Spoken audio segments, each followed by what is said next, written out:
on the phone. I had it implanted. My hand is the phone. I can walk and talk because I'm on the phone inside my hand. I am the phone. Dari SIM card berubah menjadi micro SIM. Dari micro SIM berubah lagi menjadi sesuatu yang terpasang di smartphone kita saat ini yang disebut sebagai nano SIM. Hai, gue Aska. Di video kali ini gue ingin bercerita betapa serunya melihat perubahan-perubahan dan banyaknya inovasi yang tercipta jika kita mempelajari kembali waktu perkembangan dari wireless teknologi, khususnya telekomunikasi. Seperti yang kita tahu bahwa saat ini kita berada di era revolusi industri 4.0 dan tatanan masyarakat atau society 5.0. Dan juga kita berada di transisi teknologi 4G menuju ke teknologi 5G. Yang mana kalau kita ngomongin 5G, ekosistemnya itu melekat dengan Web 3.0, lalu blockchain yang kemarin lagi hype dengan NFT dan cryptocurrency-nya menjadi fondasi teknologi ini. ESG, Environmental, Social and Governance, lalu Trust and Transparency adalah kata kunci ekosistem ini. Kita bahas ini nanti ya. First of all, is that we are seeing that the clock speed of change is much, much faster. We are moving from a linear world into an exponential world. That's how society evolves. It just changes. Behaviors change, norms change, values change, expectations change. Not trying to be original, just trying to be good. What it really means is being good is damn difficult. Because if you can't get enrollment from them, they're not going to listen to you. And so that's the heart of telling a useful story, not an authentic story, because I think authentic is way overrated. That we could be shifting from storytelling to story living, where we feel and experience these immersive stories holistically.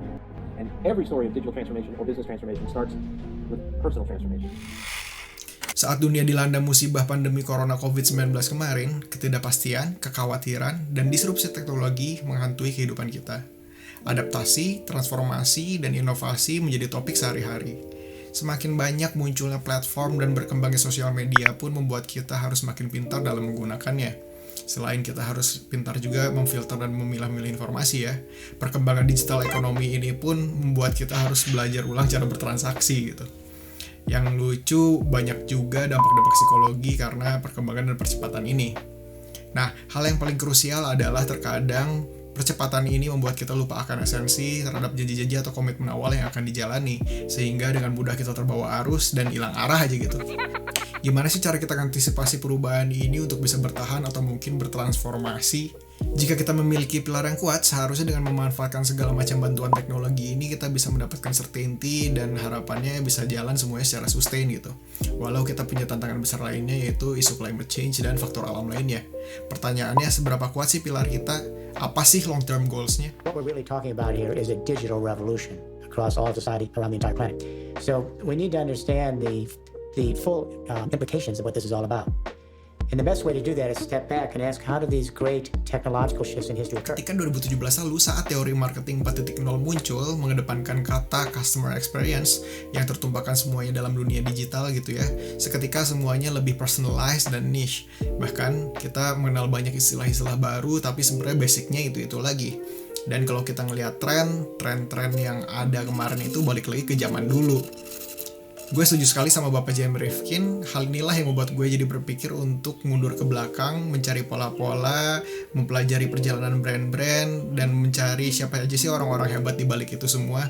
Kok bisa sih mereka melahirkan sesuatu, merespon perubahan, dan bisa bertahan, juga bisa mengemasnya dengan baik gitu.